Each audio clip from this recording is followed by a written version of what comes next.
Yes. So now again we started our live. महिमा ma'am आ चुके हैं.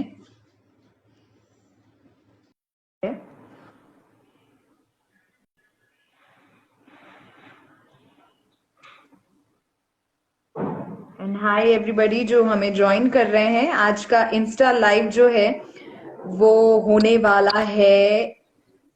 Yes, Mahima ji is here. How are you doing Mahima ji? So good to see you. Hello. Same here. Hello. Good to see you. Okay. तो लोग हमें धीरे धीरे join कर ही रहे हैं.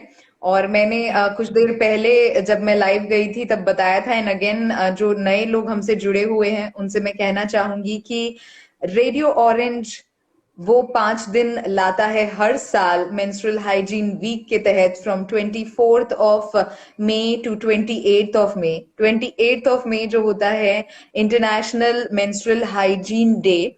और ये एक बहाना होता है हमारे पास कि इस पर बात करें. वैसे तो हमें हमेशा ही इस मुद्दे पर बात करनी चाहिए बिकॉज ये ह्यूमैनिटी से जुड़ा हुआ बहुत बड़ा मुद्दा है. लेकिन हमने परसों से कुछ कुछ टैबू से जोड़कर या कहें कुछ हालातों से जोड़कर हमने बात नहीं की. तो हमने कोशिश की है इन 5 दिन अलग अलग ऐसे लोगों से जुड़ने की. और आज हमारे साथ महिमा बारसे मैम हैं जो कि बहुत ही एक्टिवली नागपुर और आजू बाजू के कई क्षेत्र में काम कर रही हैं. और स्पेशली फुटबॉल लेकिन बहुत सारे स्पोर्ट्स से अवेयरनेस ला रही हैं हाइजीन से रिलेटेड. और खास तौर पर मेंस्ट्रुअल हाइजीन के उनके अपने अलग गेम्स हैं, अलग पैटर्न्स हैं जिनसे वो बच्चों में अवेयरनेस लाती हैं. और न सिर्फ बच्चों में, कई लोगों में. तो महिमा जी आप ही शुरू करें. Thank you so much first of all for coming to our session for वो 5 दिन. Thank you so much, Preeti. आपने मुझे मौका दिया. And hello to everyone who's joined. और जैसे कि प्रीति ने बताया कि मेंस्ट्रुअल हाइजीन डे एक बहुत ही इम्पोर्टेंट मुद्दा है. हर लड़की और हर विमेन से जुड़ा हुआ है. और जैसे हम जानते हैं हमारे फैमिली में कोई ना कोई हमारे साथ, हमारी बहनें हैं, हमारी माताएं हैं और हमारे कलीग्स हैं. तो जो भी हमसे जुड़े हुए हैं, ये मैसेज सिर्फ गर्ल्स या विमेन के लिए नहीं है, ये उनके लिए भी है. स्पेशली जो भाई हैं, उनके पिता हैं, उनके साथ में जो उनके कलीग्स है, कि इस मुद्दे को सिर्फ एक दिन के लिए सीमित मत रखिए या सिर्फ हम ये ना करें कि बस उसके बारे में बात करें पर एक्चुअली उसे सपोर्ट ना करें. आपका एक छोटा सा सपोर्ट, आपका एक छोटा सा कदम ये एक पॉजिटिविटी ला सकता है. क्योंकि ये हर विमेन के जिंदगी से जुड़ा हुआ है. और आप जो भी समय उन्हें सपोर्ट कर सकते हैं इमोशनली, मेंटली, स्पेशली अब जब कोविड का समय शुरू है और हो सकता है घर में कोई ना कोई बीमार है, और उस समय जब ये विमेन और गर्ल्स पीरियड से गुजरते हैं तो एक इमोशनल स्टेट से एंजाइटी होता है, कोई बहुत इमोशनल हो जाते हैं. All we have to support, you know. और ये जो मेंटल हेल्थ से रिलेटेड रहता है कि हम किस तरीके से जस्ट उनके साथ रहे और उन्हें पूछे कि वो कैसे फील कर रहे हैं. हो सकता है हमने आज तक कभी ये चीज किया ना हो कि अपने बहन के लिए या अपने कलीग के लिए, अपने फ्रेंड के लिए सैनिटरी पैड खरीदा हो या अपने वाइफ के लिए. तो आज भी लोग शर्माते हैं और इससे समझा जाता है कि गर्ल्स अशुद्ध है. पर इस तरीके का जो मेंटालिटी है हमें उसे चेंज करना है. और स्पेशली जब हम स्पोर्ट्स की बात करते हैं, खेल की बात करते हैं, तो हम लोग सभी प्लेयर्स रहते हैं. इस समय कोई जेंडर नहीं रहता है. आप जब फील्ड पे हैं, आप जब खेल रहे हैं, तो आप एक अच्छे प्लेयर के तरीके से खेलिए. तो जिस तरीके से आप ग्राउंड पे हैं, आप आपकी टीम को सपोर्ट कर रहे हैं, आप अपने प्लेयर्स को सपोर्ट कर रहे हैं, उस तरीके से विमेन और गर्ल्स इस सोसाइटी के बहुत बड़े हिस्से हैं, बहुत बड़ा पार्ट है. और क्योंकि ये स्कूलों में इसके बारे में काफी कम अवेयरनेस है यूथ में, तो ये मुद्दा काफी इम्पोर्टेंट हो जाता है कि हम स्कूल लेवल से इस बात को हम आगे लेके जाए. और स्पोर्ट्स एक बहुत अच्छा मीडियम है जहां हमें बहुत कुछ बोलना नहीं है, पर खेल के द्वारा हम उसी दौरान खेलते खेलते उन्हें सिखा सकते हैं. तो महिमा जी ये ही सबसे बड़ा सवाल है. बहुत बार हमें लगता है कि कैसा पैटर्न होगा जो आप खेल खेल में सिखाते हैं? और सबसे मेरा यही कहना होता है कि नॉट ओनली वुमेन, क्योंकि स्कूल में मुझे वो टाइम बड़ा बेकार लगता था फ्रैंकली, जब लड़कियों को अलग ले जाकर एक क्लासरूम में बॉयज को हटा के खाली करवाया जाता था और फिर इसके बारे में बताया जाता था। तो आई थिंक अब ये दौर हट चुका है और लड़का हो या लड़की आप साथ में उन सबको बताते हैं। तो आपका क्या पैटर्न है, एंड स्पेशली थोड़ा बहुत इन अ लाइटर वे जो आप एक्सप्लेन कर सके इंस्टा लाइव में, कैसे आप ये कर पाती हैं?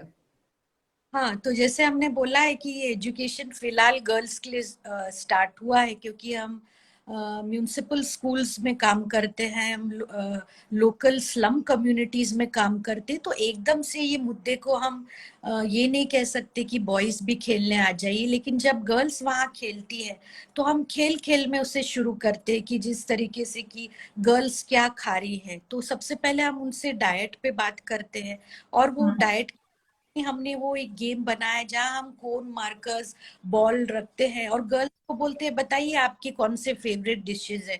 तो मोस्टली तो गर्ल्स, क्योंकि वो यंग गर्ल्स है और हम 10 to 16 ईयर्स के गर्ल्स के साथ खेलते हैं, तो वो यही बोलती है हमें पानी पूरी पसंद है, समोसा है, और बहुत सारी ऐसी चीजें बोलती है। तो ठीक है, हम उनके साथ वो हर एक इक्विपमेंट को हम नाम दे देते हैं और वो खेलना शुरू कर देते हैं।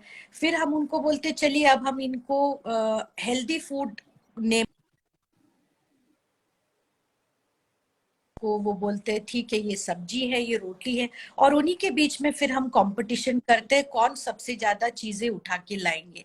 और उसके बाद प्रोसेस एक्सप्लेन किया जाता है कि अगर आप जिसने सबसे ज्यादा इक्विपमेंट्स लाए हैं तो जीत गए हैं और बहुत खुश है, हम उन्हें बोलते हैं देखिए आपने सबसे ज्यादा आज हेल्दी फूड खाया, आपने रोटी भी खाया, दाल चावल भी खाया, आपने जो कोन था यानी जो वाटर था वो भी आज आपने पिया। तो हम हेल्थ से स्टार्ट करते हैं, फूड से स्टार्ट करते हैं, ना केवल जस्ट स्टार्ट कर दे कि ये पीरियड्स हम्म। है और हम हम्म। बात।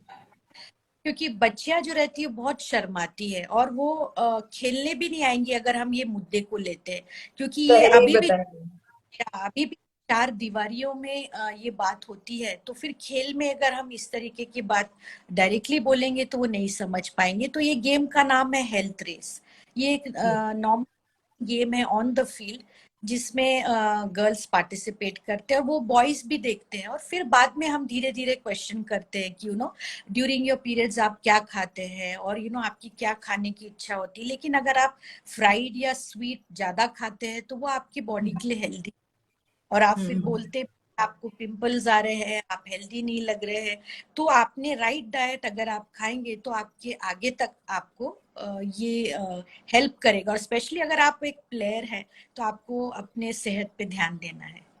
Exactly exactly. तो महिमा जी, जैसे स्लम सॉकर के बारे में हमने बहुत कुछ सुना है और कई सारे अलग अलग क्षेत्र में आप लोग गए हैं, और खास तौर पर स्लम के लोग ज्यादा रहते हैं। अगर आपका एक तरीके से अवेयरनेस जहां पर आपको लानी है, तो वो लोगों में आपने इतने दिनों में क्या बदलाव देखा है कि कितने चेंजेस आए हैं? क्योंकि अब तो उनके पास भी मोबाइल आ गए हैं, अब उनके पेरेंट्स भी कुछ चीजें पहले के मुकाबले ज्यादा अवेयर हुए हैं।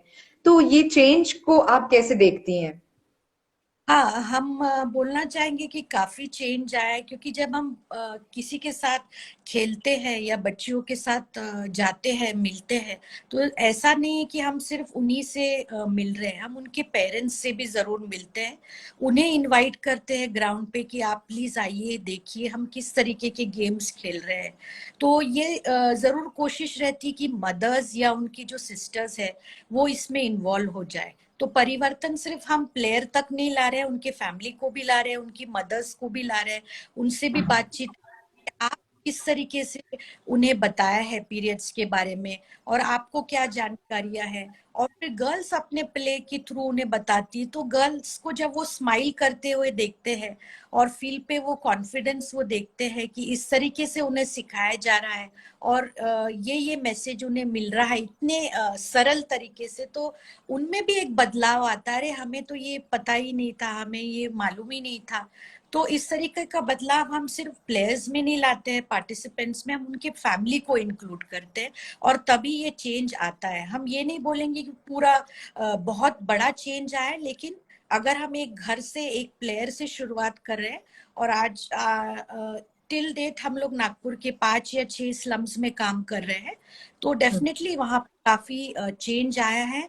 वहां से प्लेयर्स आते हैं, उनके मदर्स उनको सपोर्ट करते हैं और वो बच्चों को हम हेल्प करते हैं और वो आगे जाके जो है इंटरनेशनल लेवल पे और अलग अलग टूर्नामेंट्स में पार्टिसिपेट करते हैं। महिमा जी, इसी के साथ अगर हो सका तो मुझे आपकी पर्सनल स्टोरी भी जाननी है कि कैसे आप इस मुहिम से जुड़ी और कितने छोटे लेवल से शुरू किया था और आज कहाँ तक पहुंचे हैं, अगर हमारे सारे लोग हैं उन्हें ये जान पाए वो सब। Yes, thank you so much. ये सवाल आपने पूछा क्योंकि मैं खुद एक मदर हूँ और मैं जानती हूँ कि मेरी भी एक बेटी है। और जब मैं ये ऑर्गेनाइजेशन में काम कर रही थी, इस तरीके का प्रोजेक्ट आया था, तो मुझे ये लगा कि ये चेंज मेरे लिए बहुत ज्यादा जरूरी है। क्योंकि जब हम फील्ड में जाते हैं, मदर्स को, डॉटर्स को देखते हैं, तो मुझे यही लगा कि अगर मैं खुद मैं इनिशिएटिव लेती हूँ और मैं जाती हूँ, तो मैं जरूर, जिस तरीके से मैं अपनी बेटी से बोलती हूँ, उसे समझाती हूँ, शायद मैं उनके मदर्स तक भी पहुंच पाऊँ और उनमें जो मेंटालिटी है उसे चेंज कर पाऊँ। तो सिर्फ कोशिश की कि मैं पहला स्टेप लूँ और धीरे धीरे वो स्टेप्स आगे बढ़ते गए और हमने एक कम्युनिटी बना जहाँ मदर्स, डॉटर्स खुद आते हैं और वो भी हमारे साथ फुटबॉल खेलते हैं। और ये जो है स्लम्स में होता है और मुझे बहुत प्राउड होता है कि ये जो विमेन हमसे जुड़े हैं, उनमें इतने सारे चेंजेस आ रहे हैं। और जब वो बोलते हैं कि हम इतने सालों के बाद खेले, तो मुझे ऐसा लगता है कि ठीक है, ये जरूरी नहीं कि मेरी उम्र भी 16 की, 20 की हो। आज मेरे साथ एक 40-year-old वुमन भी खेल रही है, उसकी बच्ची भी खेल रही है।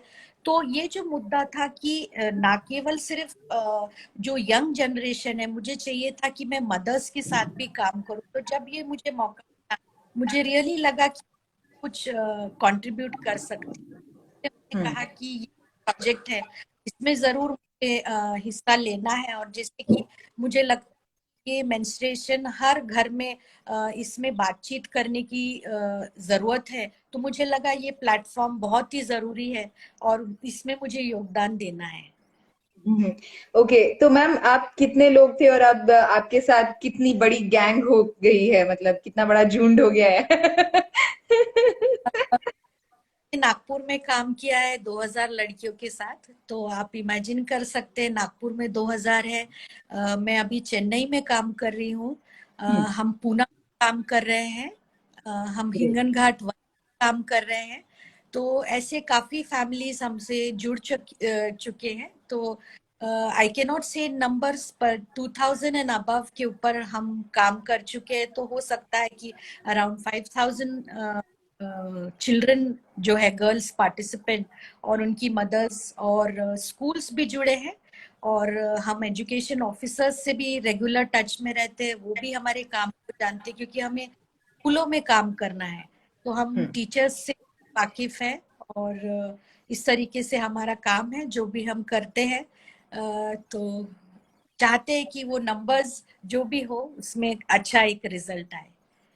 यस, और जो हमें सुन रहे हैं उन्हें बता दूं, मैं जब पहली बार वहां आई थी और हमने फुटबॉल खेला था, तो बिलीव मी, मैंने हम लोग ऐसे सोच रहे थे अच्छा स्लम की लड़कियां हैं और मजाक में या एंगेजिंग के लिए वो आई हैं खेलने, चलो हम भी खेल लेंगे, हम तो स्कूल में खेले भी हैं। And the time they started playing और ऐसे लगा ओह माय गॉड क्या खेलती हैं ये लड़कियां। तो एक एक दूसरा एस्पेक्ट ये भी है कि कई बार आफ्टर सर्टन एज लड़कियों को स्पोर्ट्स से एकदम डिटैच कर दिया जाता है कि ठीक है अब ये हो गया, बचपन का हो गया, खेलकूद मैदान वाला अब नहीं जाना है। जबकि वहीं से कई सारे, not I am not saying कि जिनको करियर बनाना है, but it's adding much more value in your life than other things जो आप उन पर प्रेशराइज करते हो। तो ये साइकोलॉजिकल गेम कैसे हुआ, आप इसके बारे में बताएं, and motivate other to play more on ground rather than दूसरी चीजें। How will you explain that. Yes तो जैसे मैंने बताया, मैं मेंस्ट्रुएशन हाइजीन जो प्रोजेक्ट है उसमें विमेन एंड गर्ल्स के साथ जुड़ी हुई हूँ। उसके साथ साथ हम डेफ बच्चे उनके साथ भी जुड़े हुए हैं। तो ये एक बहुत बड़ा चेंज मैंने ऑब्जर्व किया है कि जब हम हियरिंग रहते हैं, हम सब कुछ हमें मिलता है, ईश्वर की देन है कि हम सुन सकते हैं, बोल सकते हैं।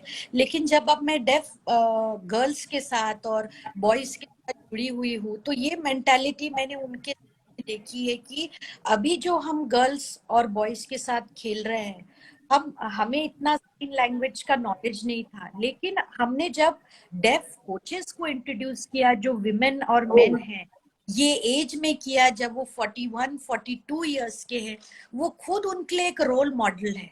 और जैसे आप wow. जानते ये डिसेबिलिटी है कि वो सुन नहीं सकते, बोल नहीं सकते, तो उन्हें एक नॉर्मल स्टैंडर्ड जॉब भी नहीं मिल पाता है। उन्हें इस तरीके का जॉब मिलता है जो रिस्पेक्टेबल नहीं हो सोसाइटी में, इस तरीके से ट्रीट किया जाता है कि नहीं ये सुन नहीं सकते, जबकि वो हर एक क्षेत्र में वो आगे है। तो जब मैंने देखा कि हम कोचेस बनाया और जब बच्चे उन्हें देखते हैं, उनकी साइन समझते हैं, तो they are acting as role models to them.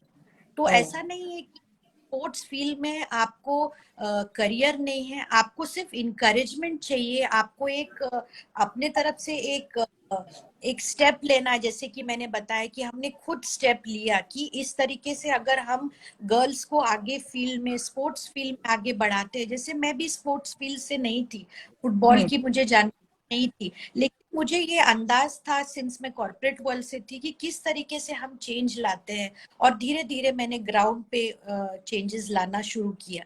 तो हमें ऐसे काफी सारे लोगों की जरूरत है कि आप गर्ल्स को पढ़ाइए, उन्हें आगे बढ़ाइए, लेकिन स्पोर्ट्स से जो चेंज आता है, जो फिजिकल फिटनेस आता है, जो मेंटल हेल्थ अवेयरनेस आता है, ये सब चीजें लॉन्ग रन में और आगे भी करियर बना। तो ये सिर्फ हमारा जिस वे से हम देखते हैं उसे हमें चेंज करने की जरूरत है। यस, ये आपने बहुत बड़ी बात कही, बिकॉज इंटरेस्ट इंटरेस्ट की बात है, ऑफ कोर्स चॉइस है आपके पास, लेकिन एटलीस्ट उनको जिनको मन है या फिर जिनको लगता है उनसे वो मत छीनो। मुझे हमेशा ही ऐसा लगता है कि थोड़ा सा टाइम आप चाहे कैसे भी हो दे, for sake of fitness, for sake of recreation, लेकिन वो उतना टाइम बच्चों को या बड़ों को जरूर देना चाहिए। और आपने देखा भी है, और स्लम सॉकर से या जो ग्रुप से जुड़े हैं कई सारे लोग बड़े लेवल पर गए भी हैं। तो कोई अचीवमेंट स्टोरी या हैप्पी स्टोरी आप शेयर करना चाहेंगी महिमा जी, आपके यहाँ की, which will make other motivate?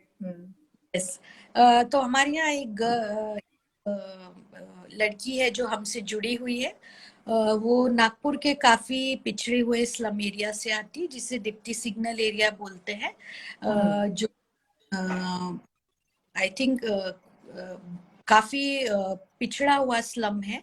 और ये गर्ल जो थी बेचारी, वो उसका एजुकेशन भी कंप्लीट नहीं हुआ है, पर उसे फुटबॉल में पहले से ही इंटरेस्ट था। तो उसके पेरेंट्स ने उनसे जैसे कि नॉर्मली गर्ल्स को बोलते हैं आपको क्यों खेलना है, आप सिर्फ शादी कर लो और आप बस आपका आगे। आप हो जाओ।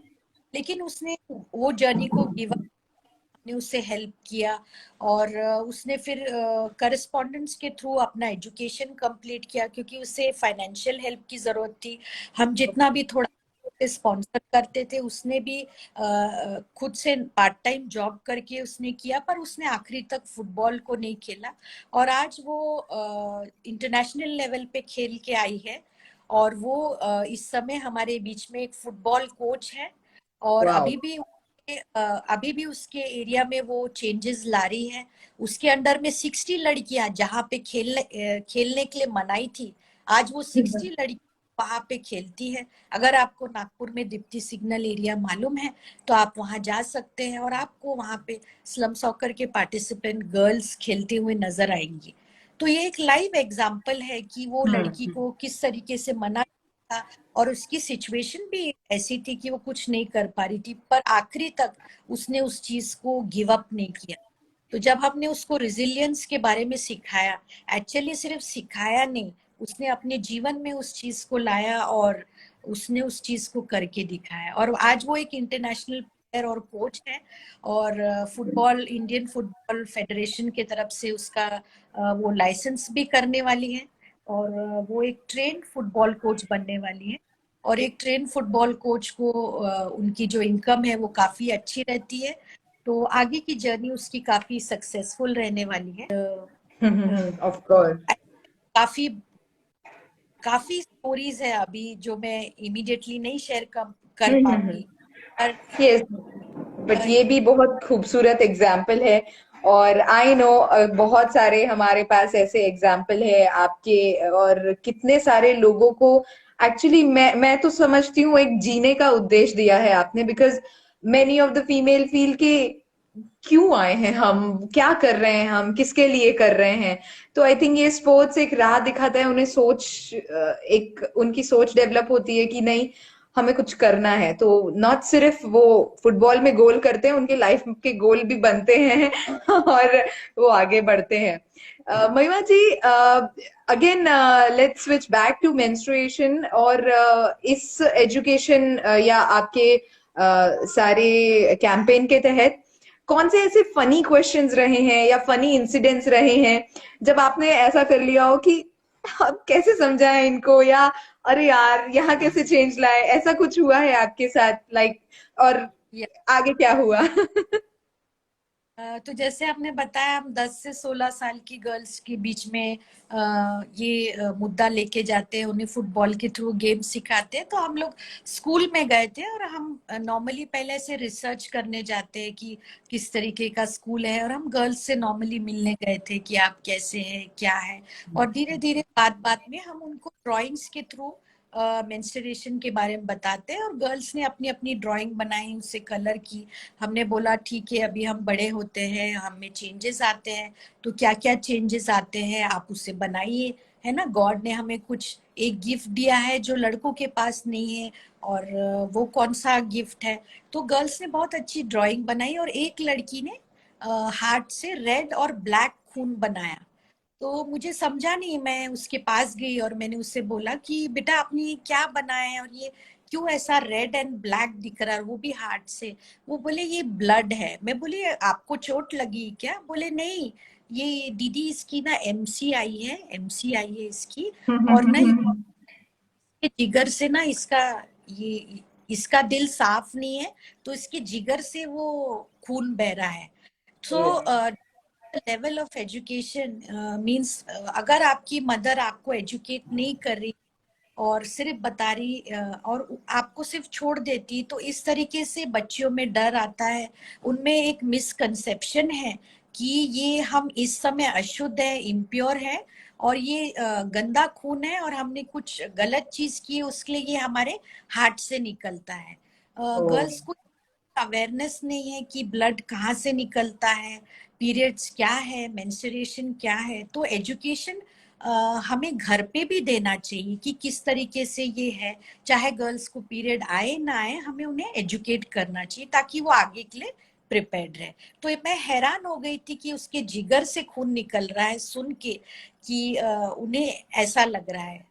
हम्म। तो कहीं ना कहीं ये बहुत ज्यादा साइकोलॉजी पर इफेक्ट करता है जिस तरीके से बचपन से बताया जाता है। लेकिन आई एम श्योर समय के साथ एकदम से नहीं आएगा, जब जैसे आप हैं या हमने एक छोटा सा इनिशिएटिव किया है। मुझे पर्सनली कई बार ऐसा लगता है अरे यार हाई टाइम अब तो आ जाए, लेकिन कोई चेंजेस इतने कम समय में नहीं आते हैं। और आप जैसे फॉर एग्जाम्पल यहाँ पर हमें एक क्वेश्चन भी पूछा है अभी, यही चीज है, how can we explain this to maybe daughter. तो Yes. सिंपल वर्ड्स में उन्हें भी गिल्टी फील ना हो, और कैसे क्या समझाया जाए। Thank you Dimple for this question. Yeah, thank you, Dimple ji, for asking this question. There are many books online. अगर आप ऑनलाइन जाएंगे, और गर्ल्स एक एज में है जहाँ 10 years एंड अबव, जैसे मैंने बोला, पीरियड स्टार्ट हो जाते, तो आप उन्हें वो कॉमिक बुक्स और स्टोरी बुक्स के थ्रू पढ़ा सकते हैं। जैसे कि बहुत बड़ी एक ऑर्गेनाइजेशन है मेंस्ट्रोपीडिया, तो उसकी जो कॉमिक बुक्स अवेलेबल ऑनलाइन, ये हिंदी, इंग्लिश, तमिल, बंगाली सभी लैंग्वेजेस में अवेलेबल है।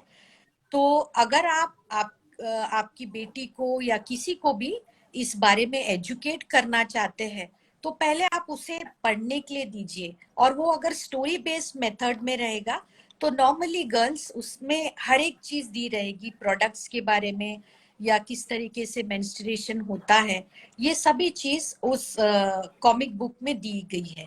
तो आप वो कॉमिक बुक ले सकते हैं और मेंस्ट्रोपीडिया ऑनलाइन आई थिंक अमेजोन पे भी अवेलेबल है।